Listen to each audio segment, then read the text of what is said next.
সাৱধান 6 মাইল উৰণ সেতু পাৰ হোৱাৰ আগত 10 বাৰ ভাবক যিকোনো মুহূৰ্ততে ভাঙি পৰিব পাৰে 6 মাইলৰ উৰণ সেতু উৰণ সেতুত বৃহৎ ফাট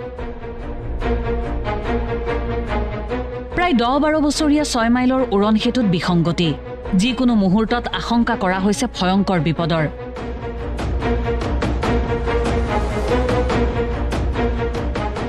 কংক্ৰিটৰ এখন উৰণ সেতুৰ আয়ুষ্কাল বাৰু কিমান হ'ব পাৰে সততে বহুজনে তপৰাই উত্তৰ দিব 30-35 বছৰটো এনেই পাৰ হ'ব কিন্তু এইখন অসমত 10-12 বছৰো নীতিকা হৈছে এখন উৰণ সেতু উদাহৰণ 6 মাইলৰ এই বিশাল উৰণ সেতুখন উৰণ সেতুখনৰ 4 নম্বৰ খুঁটাৰ দুয়োফালে মেলিছে বৃহৎ ফাট যান বাহনৰ ভৰ সহিব নোৱাৰা হৈছে উৰণ সেতুখনে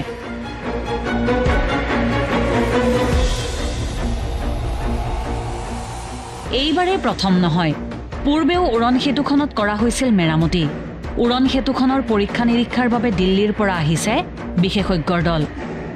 বৰ্তমান গৌতম কনষ্ট্ৰাকচনে ক্ষিপ্ৰগতিৰে চলাইছে মেৰামতিৰ কাম এতিয়া আমাৰ কাম আৰম্ভ হৈ আছে এটা শ্ৰী গৌতম কনষ্ট্ৰাকচনে পৰা কামটো দ্ৰুতগতিত চলি আছে এতিয়া আমি যিমান সোনকালে বাৰু সিমান সোনকালে ঠিক কৰি দিয়াৰ মানে হেৰি পৰিকল্পনা লৈছোঁ এটাত মোটামুটি 4 মাহমান হ'ল 4 মাহমানৰ আগতে এইটো খুঁটাটোৰ ফাট মেলিছে 2009 চনত তদানীন্তন মুখ্যমন্ত্ৰী তৰুণ গগৈৰ কাৰ্যকালত নিৰ্মাণ কৰা হৈছিল এই 6 মাইলৰ উৰণ সেতু প্ৰায় 40 কোটি টকা ব্যয় সাপেক্ষে সিনটেক্স নামৰ নিৰ্মাণকাৰী প্ৰতিষ্ঠানটোৱে নিৰ্মাণ কৰিছিল 6 মাইলৰ উৰণ সেতুখন সেই সময়ত গুৱাহাটীৰ উন্নয়ন দপ্তৰৰ মন্ত্ৰী আছিল বৰ্তমানৰ মুখ্যমন্ত্ৰী হিমন্ত বিশ্ব শৰ্মা এতিয়া প্ৰশ্ন হয় সেই সময়ত আওকাণ কৰা হৈছিল নেকি নিৰ্মাণৰ বিসংগতিৰ কথা ভিডিঅ' জাৰ্নেলিষ্ট শ্যামলৰ সহযোগত হিমাদ্ৰী ৰেখা ভৰালীৰ ৰিপৰ্ট সাৱধান 6 মাইল উৰণ সেতু পাৰ হোৱাৰ আগত 10 বাৰ ভাবক যিকোনো মুহূৰ্ততে ভাঙি পৰিব পাৰে 6 মাইলৰ উৰণ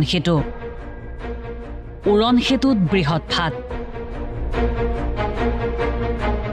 প্ৰায় 10-12 বছৰীয়া 6 মাইলৰ উৰণ সেতুত বিসংগতি যিকোনো মুহূৰ্তত আশংকা কৰা হৈছে ভয়ংকৰ বিপদৰ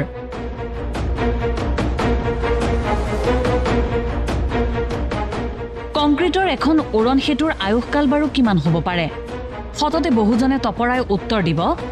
30-35 বছৰটো এনেই পাৰ হ'ব